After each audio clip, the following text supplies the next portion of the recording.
کنم نیازی از خود را برای برآورده کردن خود چی باید برای پای خستش نموده و چی خود رو برسه کنم. مگر در کربلای امام حسین چی کار کنه دیگه؟ و کربلای امام حسین اصحاب خود راه را نشان میده دیگه. برای خود چیه؟ اصحاب باید فیل کنه که ما تشنه زیر هستم دیگه. برای خود چیه؟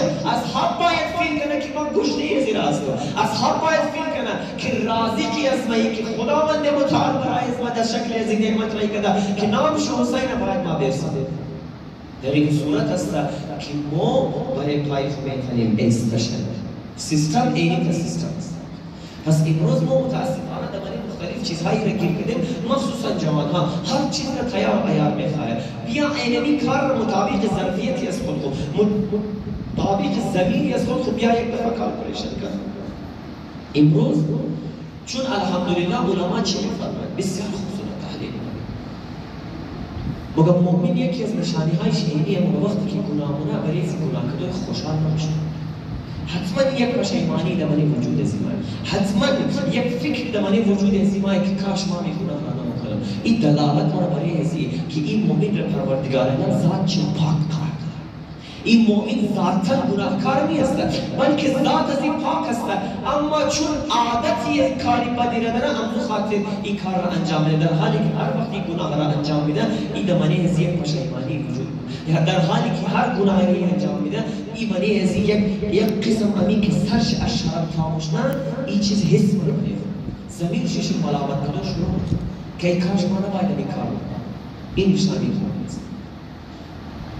اما ما متاسفانه چیکار میکنیم نسبت به زندگی های از خود اینقدر غافل هستیم. چرا؟ چون فقط برای اسم و شما همین بدنی که ما میگردیم متعارف شدن این بدن تمام چیزی از خود قرار ده، در حالی که شخصیت نازنین امام عبدالله حسین علیه السلام ما برای اسم و شما واضح کنه که خداوند متعال من قرآن ما متعارف کرده کنه. باید یک قطره از خون از خود برشنیم، باید یک قطره اطراف از خود باید دور بزنیم. دمانه اطراف امروز هر مسئله یک فرمونه، امروز هر مسئله که شما منیش هستید بخواید از این مسئله خود دور کنید اینی فرموله را باید برش عمل کنید. اون فرموله چیه؟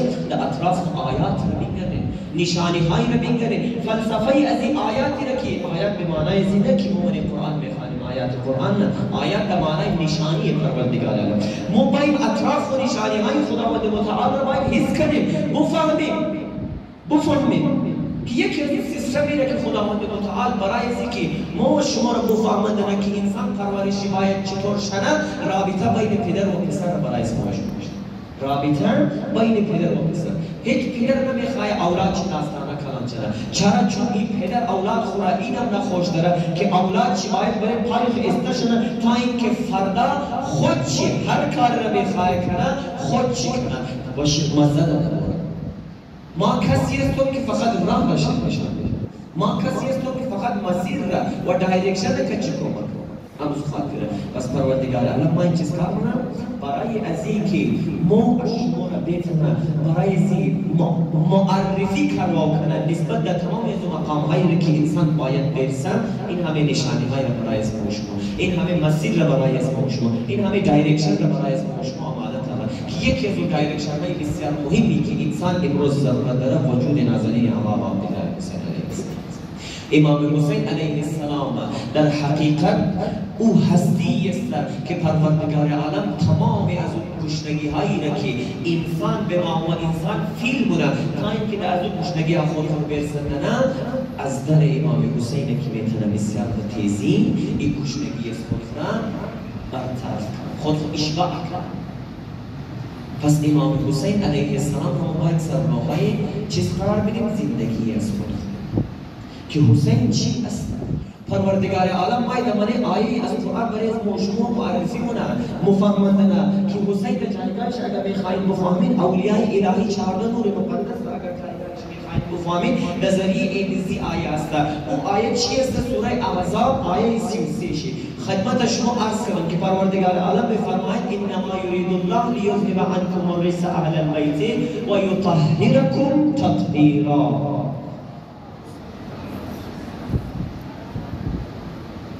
بار دیگر با آواز بلند سلام.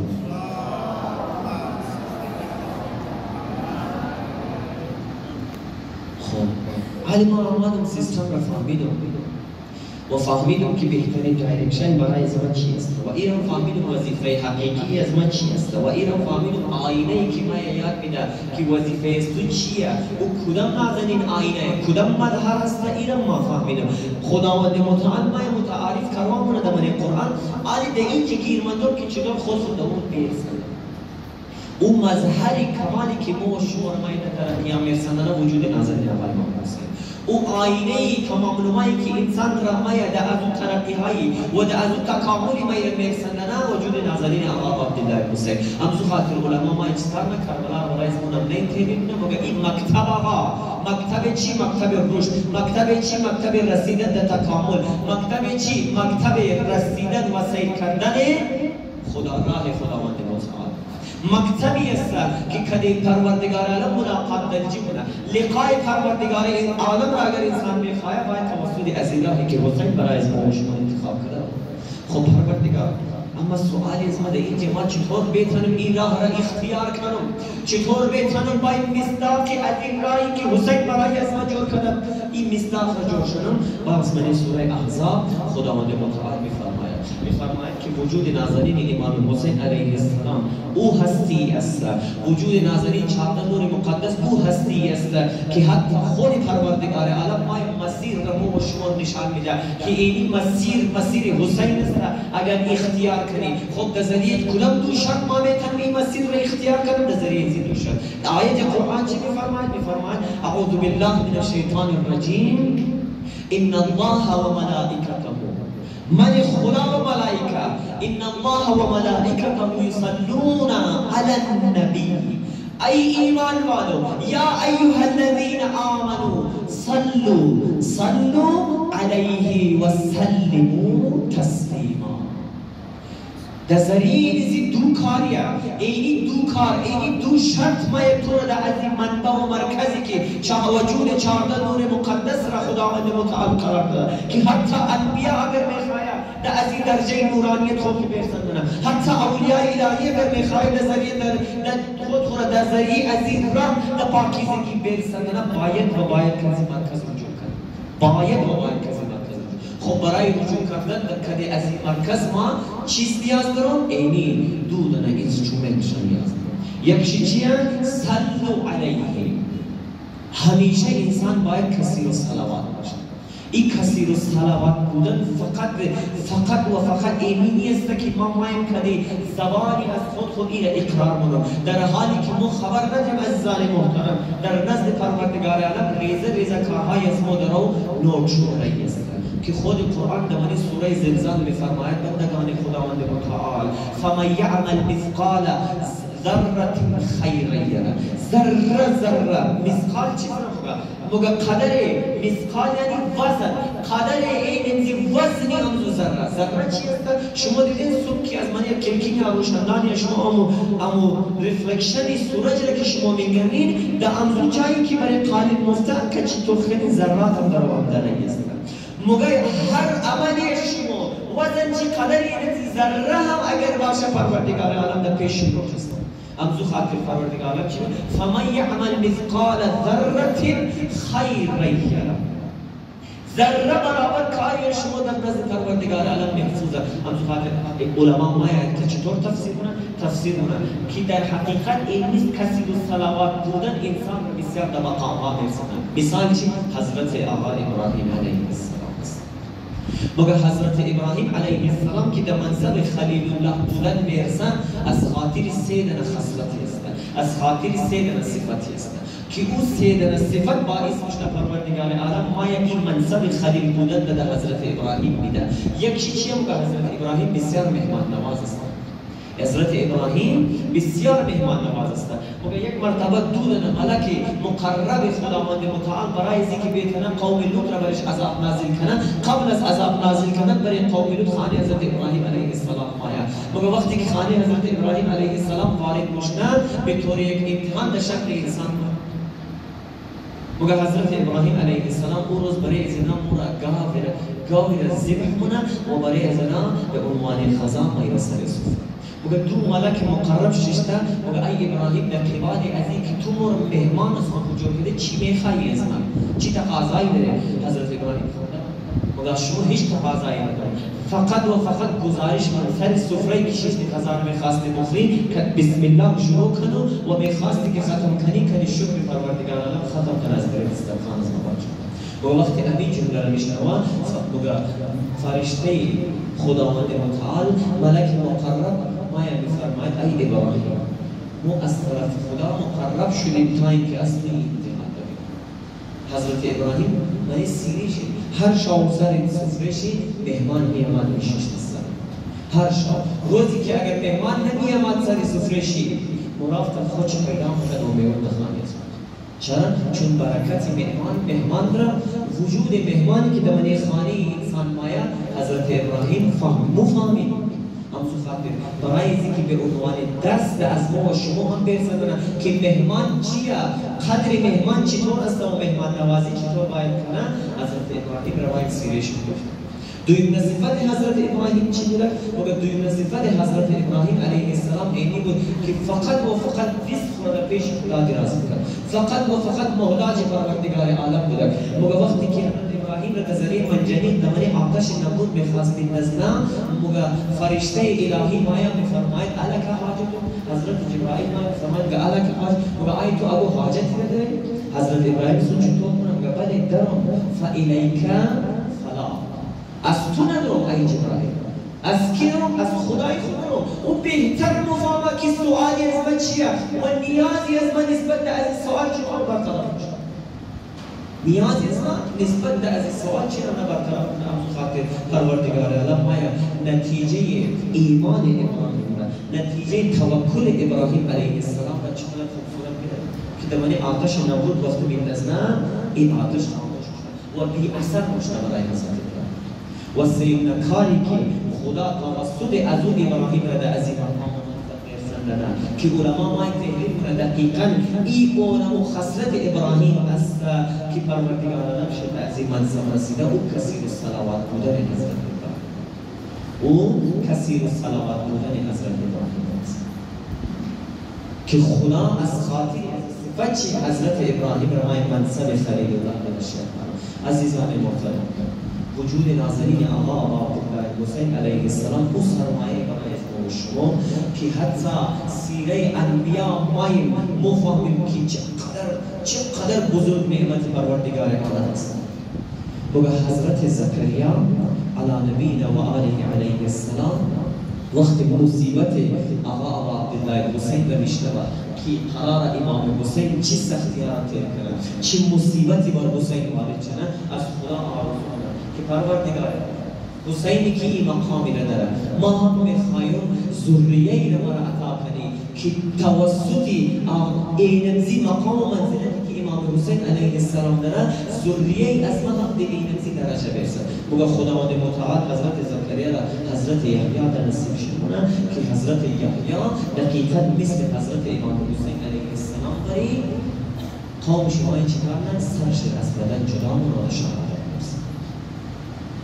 مگه حضرت ابراهیم علیه السلام از خدا سوال پروردگار عالم چی شد که از این اراده ای که تو کلمه قرار بود اسماعیل در قربانگاه دونه و زیب شنن چرا به خاطر چی پروردگار عالم ما کاری از آن شد از خاطر چی است علما ما تفسیر کنند مگر این که سوال مستقیم ابراهیم میتونی بگی که کدام مقام خیلی بالاتر است درجه شی این که تو بوری از امری از ما بچه خود قربانگاه بوری و اسماعیل را ذبح کنی یا این که نواسه رسول را بعضی از افراد باید خود چی سرش را از بدن چی جدا کنی کدام شی بالاتر فضیلت چی مگه یا الله در حقیقت بدون شک این منزلت و مقامی را که حسین در آسف بالاتر است. مگه ای ابراهیم بگی که مقامی از شما یا نبی از ما آخرین نبی از ما آقا حضرت محمد مصطفی صلی الله علیه مگه قطعا مگه رسول گرامی اسلام ختم مرتبت مقام و منزلت چقدر است. پس ای ابراهیم میخوایی اون مقام و منزلت رو تو حاصل کنی، میخوایی بفهمی، میخوایی از اون درجه برسی که خدا ثواب از قربانی که قرار بود تو اسماعیل را کنی در قربانگاه، این که فقط گریه بر ازای امام حسین علیه السلام مونی، این که فقط مفهمی که حسین اون راه و درگاهی است که میتند از اون مقام برسندن، پس بیا بر حسین عزاداری کو، ما تو را اجر و ثواب قربانی که اسماعیل در قربانگاه میخواست کنی توسط از این گریه ما که ما داخل چقدر با ارزش وجود الله و عبدالله پس امروز باید سرلوحه زندگی اسم خدا. خب آیه چی بودن؟ انسان در توسط دونن انسترومنت بسیار بزرگ میتونه خود رو در اون مسیری که خدا مرکزیت شیر قرار داده که طهارت خود را ایزی بگیرید، پاکیزگی خود را ایزی بگیرید. خب دویونه انسترومنت چیه؟ این که وسلم و تسلیم انسان باید سر تسلیم خم باشه به برابر الله و عبدالله مثل است که مثل سلمان رسول کرام اسلام سلمان را میفرماید سلمان من اهل بیت، آقا از خاطری چی میفرماید؟ مگر سلمان رو رشته‌داری هیچ نم رشته‌داری نداشتن. آقا میگردیم در بابت مالکی اشتر وقتی شهید بشدن مگه امام علی علیه السلام چیکار کنه؟ مگه چهره نازنینی از خود کنه برای روی مالکی اشتر میده و گریه کنه زار و قطار گریه کنه پروردگار عالم مالک و ما مالک، مثل مالک دیگه هیچ کسی دیگه مثل مالک نمیتونه. آیا ما مثل مالک پیدا میتونم و کسی دیگر؟ اینا اون کس نمیتونن که صرافات تسلیم داره اوامر رسول خدا و اوامر مؤمن. و یکی از اون مثالهایش وجود نازنین آقا ابوالفضل عباس علیه السلام است. امروز حضرت عباس کدام کارشی که شیر عباس جوانه، امروز حضرت عباس در اون درجه از اسمت رسیده، کدام کاری عباس است که شاخص کل انسانیت قرار گرفته. گفتم خداوند متعال برای اینکه بهتره چهره دومی عاشورا را شما را بفهماندن که مقام انسانیت خلاصش دیگه کی بهتره کنه؟ وجود نازنین الله و ابوالفضل عباس علیه السلام که امروز مرکز توجه قرار گرفته. امروز مرکز توجه قرار گرفته. باید دودن برادر در نام آقا ابا عبدالله الحسین علیه السلام که امام و ولی حضرت عباس است و خود وجود نازنین حضرت عباس علیه السلام که علما مای تحریک کنن، باید اینا شاخصهای جداگانه از دیگر شهدا حج که باشه، معلوم دار باشد که اینا چی کسانی بودن، معلوم دار باشد که اینا بالاخره از خاطر کدام از او هدف و کاری ماید از این نتیجه خود رو برسونن. پس باید وظیفه از خود در قبال از این بفهمیم کافی است که خود خورد به ذریعه این کلمه واحد که حسین شاخص پهچان و بقای انسانیت است باید زندگی خود بسر کنید. و در زیر سایه چی؟ در زیر سایه مکتب عاشورا و کلی کدام درسنامه زیارت عاشورا است. امروز ما خیلی ضرورت داریم. دقیقاً امروز شسته در عزیز زمان چه است که ما بهترین خود را در زیر سایه مکتب عاشورا تربیت خود کنیم و کنی کمکی که سلیبس و درسنامه عاشورا زیارت عاشورا قرار داده زندگی از خود خوبی پیش از سر امروز ما خیلی ضرورت داریم از پس برای اینکه ما شما بهترین در از این مرکزیت خود را برسانیم باید طبق آیه‌ای که خداوند متعال برای از ما شما بیان کنه که این دودن انسترومنتی است که توسطی از این تو میتونی خود را از این مرکزیت برسانیم. یکی کسی رو صلوات بودن و دویمش این که تسلیمی کاملا سر تسلیم خم کنیم در برابر اوامری از این کاملا سر در این صورت است که این نکته‌ای که ما بخواهیم از او رتبه عبودیت برسون برای اینکه در از این درجه برسون باید عبی از خود وسط پرست از خود اینا در این صورت که ما میتونیم در از این جایگاه خود برسیم. پس دعا میکنم که پروردگار عالم تمامی از ما و شما این توفیق را عطا کنند تا اینکه بهترین برای سوار از این کشتی نجاتی که آقا عبدالله حسین که از این خاص شخصیتی که دارم انسان را به نجات برساندن خدا توفیق میده که ما هم بهترین سواری از این کشتی شیم. خدا توفیق میده تا اینکه ما هم بهترین امام حسین علیه السلام را در زیر لوای مرحمت چی مغفرت چی قرار بگیریم و زندگی های از خود شروع. خدا توفیق میده تا اینکه بهترین کاملا امام حسین علیه السلام را سرنوقه زندگی از خود قرار بدیم. امروز ما خیلی ضرورت داریم در امام حسین علیه السلام. امروز ما خیلی ضرورت داریم مطابق از این زمانی که گیر کرده. امروز ما خیلی ضرورت داریم این که فلسفه قیام امام حسین برای ما شما آگاه باشه. امروز ما شما خیلی ضرورت داریم که او قیامی را که حسین کرده بود از خاطر چی جوابی از خاطر چی را باید داشته باشیم و الا دشمن مایا ما شما را سرگرم ده از این چیزهایی که پست قیام حسین هم حتی نمیتونه بیان کنه، برای از اینکه حتی چهره نهضت حسینی را هم نمیتونه بیان کنه. دشمن میخواد تنظیمات باشه، دشمن میخواد تنظیمات باشه. یکی از مسائل چی میگردیم در زیر روزها چلیدن نیست. باید بفهمیم اصل عزاداری حسین ضرورت داریم به عنوان عزادار که در ما برای چاپین خوزه در هستیم که ای حسین ما نیاز داریم، پس باید چیزی که واقعا چی نیاز داریم، چیزی که واقعا چی به عنوان یک گشنگی و تشنگی باید برطرف شده، او علمی فهم فلسفه عزاداری آقا عبدالله حسین است. چرا ما باید گریه کنم؟ این بسیار مهمه برای اینکه بفهمم حق عزاداری امام حسین و مصیبت امام حسین را ادا کنم، بفهمم گریه اسمت چطور باید باشد. وقتی خدا آماده تو را مسیر را نشان داده، وقتی خدا آماده در شکل آقا عبدالله حسین تو را اهدنا الصراط باقاعده ما نیاز داریم خدای هدایت تو طرف این صراط مستقیم. خب صراط مستقیم که ما هر روز دعا کنیم نماز در شکل از این آیه پروردگارم اهدنا الصراط المستقیم نماز سوره الحمدلله ما میخوانیم خدای اهدنا هدایت کو اهدنا الصراط المستقیم. خب صراط مستقیم که وجود نازنین آقا عبدالله حسین علیه السلام. پس برای اینکه ما بهترین صراط حسین را کشف داشته باشیم، خب صفاتی را باید ما برای خود بندازیم دیگه. یکی از صفات اینی است که ما بهترین کنیم دشمنان امام حسین علیه السلام اظهار براءت کنیم. در کربلا چطور اصحاب حسین علیه السلام معنای عزاداری برای حسین علیه السلام میدهند؟ باید بفهمیم که چطور اصحاب معاوفه امام حسین علیه السلام ما از شما را یاد میدن که حسین شخصیت چطور است.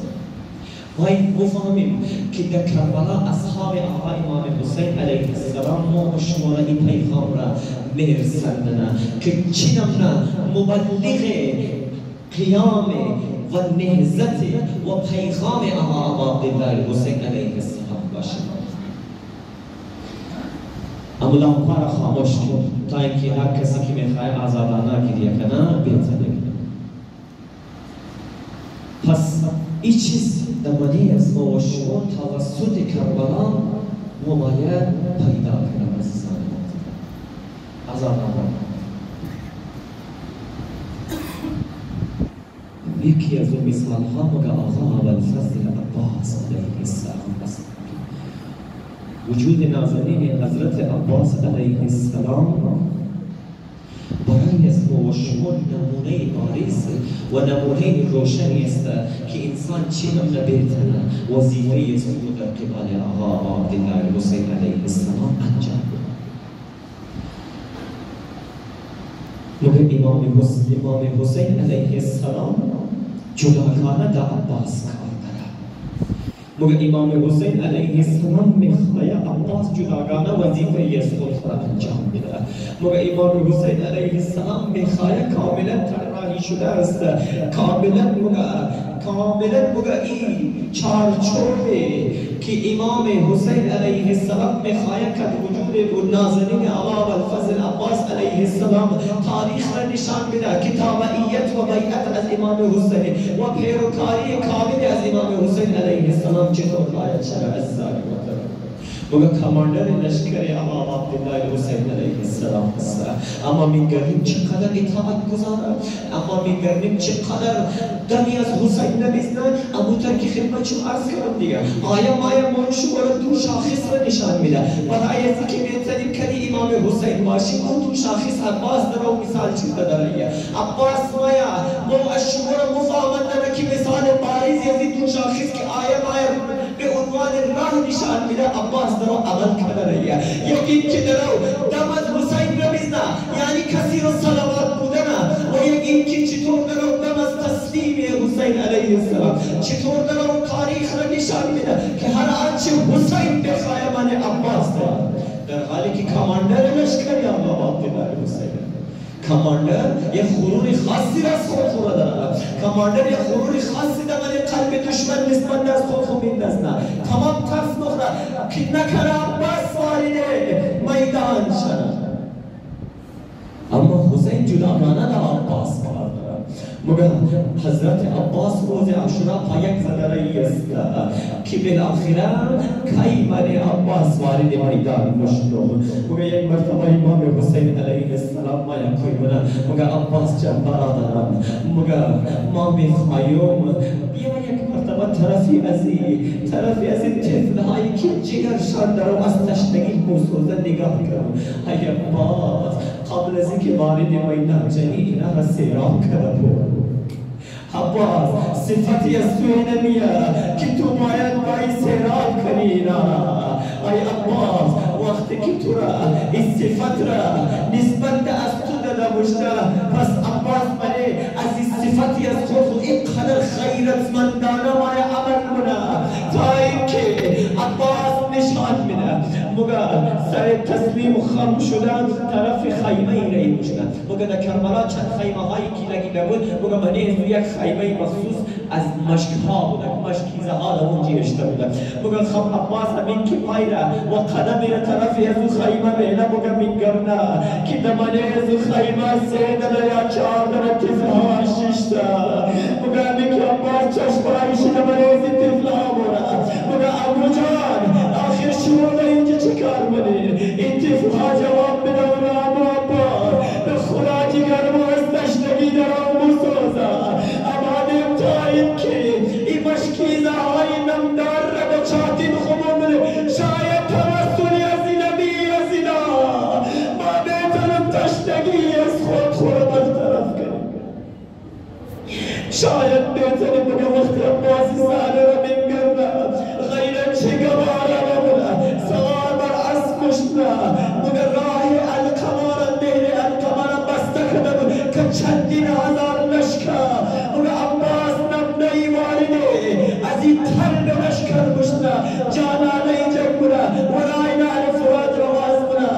مورد نهر فرات خود برسنده مگر همین که در نهر فرات برسه مگر دستای خود پر از آو بوده. تو که عباس زمداری شده چقدر عباس نسبت دازی زمداری از خود که تحمیل شده در او چطور مایه زمداری را ادا بوده. مگر همین که دو دستی از خود پر از آو بوده میخواه آو بنوشه. مگر فورا پرتو بوده ای عباس تو معمول برازی کار نشده بوده. چطور هنوز دیوه ها توشتره تو چطور بتنی خود سیراب کنی؟ مگر آو فورا پرتو بوده. مگر مشکل پر از آمون سوار بر اسب کشته. مگر عباس درو کدی از این رجزی خان دریا درو میخواه طرفی خیمه بوده.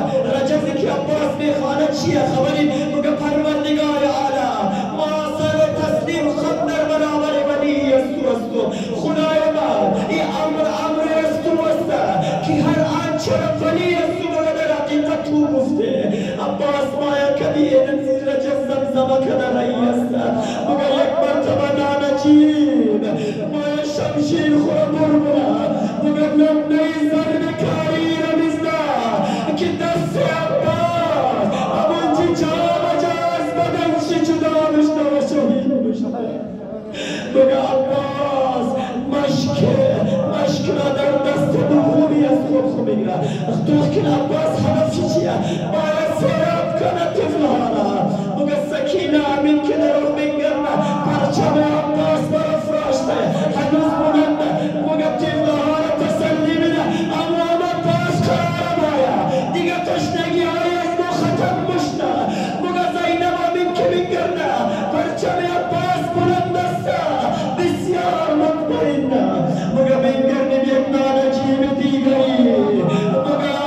کدی شمشیر سربکاری بر دست دوم عباس بزده که دست دوم را بمونچه جابجاست بجن جناب عباس دار مدارشی سالم رسان داره مشکیز است باید مشک سالم نخیمه برسه مگه عباس دیگه بازو نداره مشک را کتن دانه آیشو گرفته و این قدر به سرعتی مگه یک دفعه یک نام جیب آواز میده مگه مشک عباس را نشانه میده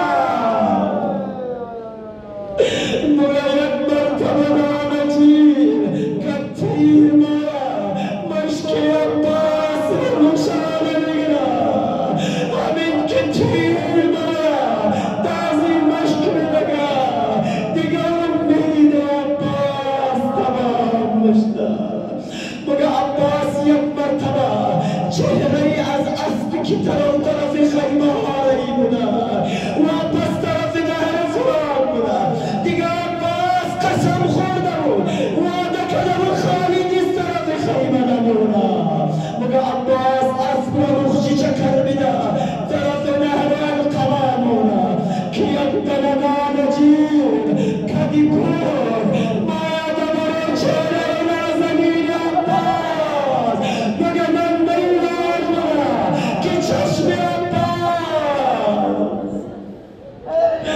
اما در آل حرم از خیمه می‌برده که پرچم عباس گاهی طرف راست خم شده باید گاهی طرف چپ برادر حسین آخر عباس را چه کار شد چرا پرچمشی گاهی یک طرف خم بشده و گاهی طرف دیگر مگه حسین سوار بر اسب بشته مگه به تیزی طرف عباس چی قصدن داد جمله مگه عباس دنده سر پر چشمان خورده مگه وقتی آدم بخورد از این تابم را دستایشی سهاره تا اینکه روشی از این نلگه اما عباس که دست دیگه نداره مگه وقتی از براز تابم را کلمه خدا بره زمین کلمه خدا بره زمین مگه من که حسین بر سر عباس میرسه دیگه بینگرم برادر عباس بر زمین افتاده مگه سر را در بخر میده خون را وقتی عباس چمایش را از مشته مگه برادر حسین مشته چشمان من عباس از بروش خون را صاف کنی میخوایم بار آخر مولای خدا خوب بینگرم مولای خدا خوب بینگرم مگه حسین آخر تغازه از عباس بوده مگه عباس جان نشد گاهی مرا برادر خطاب کنی مگه مشته مرا در آخر لحظه برادر خطاب کنی مگه تو که تربیت